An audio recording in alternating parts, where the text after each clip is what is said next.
CTI knee braces, Alpine Star, Chris Canning, Pro Taper, Magna 1, Lynx Racing, PR2, Chris Canning, and MTF. Congratulations out there. There's your champagne toast. Ladies and gentlemen, your champ, Kenyon Richards. From the Yamaha Tower, take it away, guys. All right, thanks a lot, Wes Kane, as we pick the action up at the Bet 35 Plus Class Gate just dropped on this one, and we got a big pile up in that second turn going into the Gator Falls. Looks like everyone is getting up. Some may be a little slower than others. That's a heck of a pile up. A couple guys on the bottom taking them a while to get up, but they're jumping up and bouncing back now. So thank you for pointing that out. Appreciate that for sure. And with that, our Bet 35 Plus class, we have got Michael Stevenson coming into this one with a Moto 1 win. Raymond Whitley, the 914 out of Jacksonville, Florida, finished up in a second place position. Third place went to Manny Costa. Fourth place then went in Moto 1 to Justin McCloskey. Rounding out the top five was Joe Buskirk out of Hannah City, Illinois, on the World of Power Sports backed Husky backed ride. As we check in with Moto 2, our leaders on the far side of the racetrack and now starting to work their way back towards home. And I'm not sure, but is that Stevenson back out front? Back behind, though, is a little battle shaping up for third place, it looks like now. Mike Brown. Okay, he did that to me last time. He did not start. And that's what happened. See, I didn't expect Mike in one of the other classes yesterday because he did not start in Moto 1 of this one. I didn't expect to see him since he didn't start in Moto 1. Didn't expect to see him out here in this. And so he's not going to be a factor as far as the overall is concerned. But it will kind of jumble things up as far as the scores for everybody else because it takes one away from everybody when you look at the big picture. Joined in tower now by Shelby Rowland, women's class and now vet class racer extraordinaire.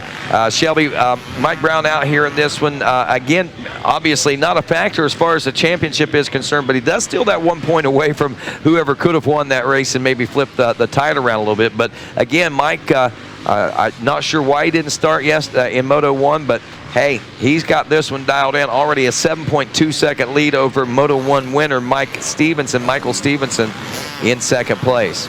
Yeah, I mean, riders that don't necessarily start the first moto can still play a factor in this one because, you know, that's another bike going off the start, and that's what ultimately took me out in Supercross was just a start crash. So every bike on the starting line counts. So even though Mike might not be able to get a good overall, he still counts being out there in the race, and he's still another person that everyone on the track has to watch out for. And as I said, his racecraft is just incredible. So if some of these guys could get a tow with him and watch his lines and learn from him, and he just came across right down here before the finish line, and he was so far to the left side, he was actually in the light colored dirt. Right. And I was like, wow, okay, that's something even I'm taking note of. So I mean, just his racecraft is just incredible, and that's how you didn't recognize who it was because he didn't start the first moto, but I could just tell from how he was riding. I was like, well, Mike's out here now because I can just look at him ride, and I'm like, wow. And right. And you would think being at these major events like this, you would expect and anticipate. But like I said, you know, I saw the DNS. I didn't expect to see him out there. But yeah, I see what he's doing there. He's finding the smoothest line on the racetrack. And that's what the fast guys do. Sometimes it seems like they're going the long way around, but oftentimes the longest is the smoothest. So it may be the quickest. Not all the time, but in circumstances like that, it is. Yeah, and he's looking at in any energy saving tactic. You know, Mike's big on training, and he trains hard and he works hard just like he did when he was younger, even though he's now, we were talking about his age, it says he's 49. So he was racing in 30 plus the other day, winning at 49 years old in the 30 plus class. Yeah. So, you know, obviously energy and energy and stuff is still going to be important as you age. I've learned that every bit of energy that I can save is an advantage, especially when I am racing with the younger girls and stuff. I always have to, you know, find my own ways to conserve energy. So it's cool to watch him work the track this way. 11 seconds a lap faster than everyone else out there Mike Brown is right now. But again, Michael Stevenson is the rider racing for the championship in second right now. And he's got Manny Costa back there in the number 3 spot, which would be looking at second place overall. And Joe Buskirk, a good performance by him. Moto 1, we saw him, I believe, 4th place finish. So a 4 and a 4 which would yield him 3rd place overall. So Joe may be looking at going down and meeting and greeting and speaking with our good friend Mr. Wes Kane here soon. Yeah, it looks like he's setting himself up in a good position, and that's another thing about vet riders. They know what they need to do to get the overall that they want. They're in it for the big picture and for the long haul, versus some of the kids are more willing to send it for just, one moto or what have you. But these guys know what they want and what the overall picture looks like usually before the gate even drops. Raymond Whitley, who finished second place in Moto number 1, is currently running back in the number 16 spot aboard the 914. So not a great start for him. He may have been one of those riders tangled up in that big pileup. There was about 8 riders stacked up on top of each other in that second turn after that start, heading into Gator Falls. But everyone got back up and rolling. That was it took a while to get them just apart, but they got back up and rolling. Look at this. Look how tightly knit our riders are out here right now. I know that Mike Brown, as we said, got that big lead, but this is where the battling is going on in the meat of this pack right now. There's looks like about the 10th place position is the battle. I think we're watching with Nagy and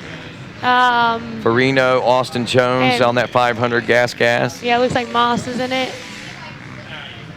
So that's crazy that we're looking at the 10th through about 15th place, and they're going at it. Yeah, like if they were racing for first place. So that just goes to show that every position at a big race like this counts. Like, everybody's out here battling to do their best, their personal best at a race like this that they've ever done. Everybody comes in wanting to win, but I've learned also to set obtainable goals, and you race for that, even though people may not see the point in it.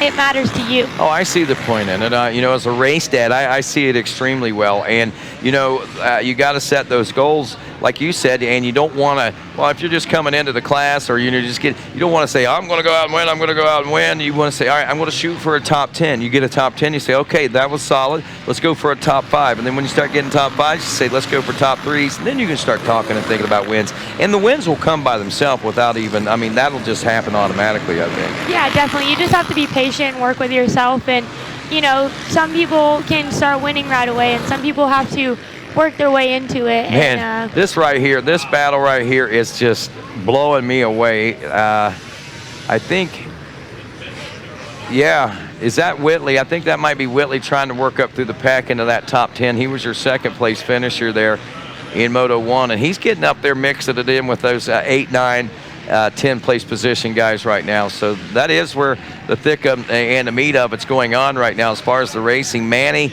Costa back in the number 3 spot on the track. He is about 13 seconds behind Stevenson. Stevenson is about 30 seconds behind Mike Brown. Joe Buskirk. Now Buskirk is putting some pressure on Costa, it looks like, for that 3rd place position. We see he turned about almost 2.5 second faster lap time. He peeled away a near 5-second lead down to 1.3 seconds now here with 1 lap to go. For your leader, Mike Brown, checking in for a white flag. There is Michael Stevenson. There's that battle with Joe Buskirk, and I believe that was them dropping down in there. Here it comes. No, it's down in there. It's coming up out of the Gator pit right now. So Manny Costa, who was running 3rd, still in that position. Did I see? Yeah, Joe's right there still. They're both running those 2:05s. We're looking at 1.4 seconds that separate those two for that position right now. So Costa under pressure, but rising nicely to it. Joe Buskirk really putting on some strong rides here later in the week. And I know Joe's he's more of a moto guy than he is a supercross guy, and he's proven it out here today. Yeah, I've had some battles with all 3 of those guys, actually, especially at regionals this year. I raced with the 3 of those guys a lot, and they're definitely great racers, and they know what they're doing. So they're just out there waiting to see what each other is going to do, and they're definitely, taking some different lines and trying to find a way around each other. It actually looks like possibly a pass just was made.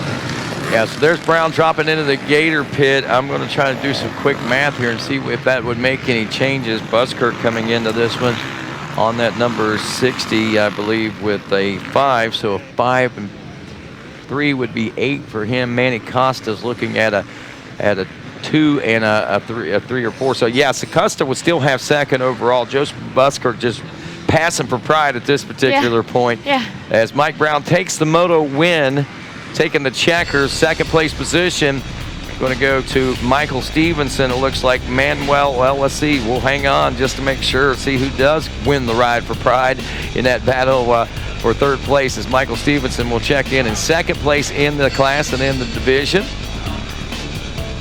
Juan Manuel Costa is, we're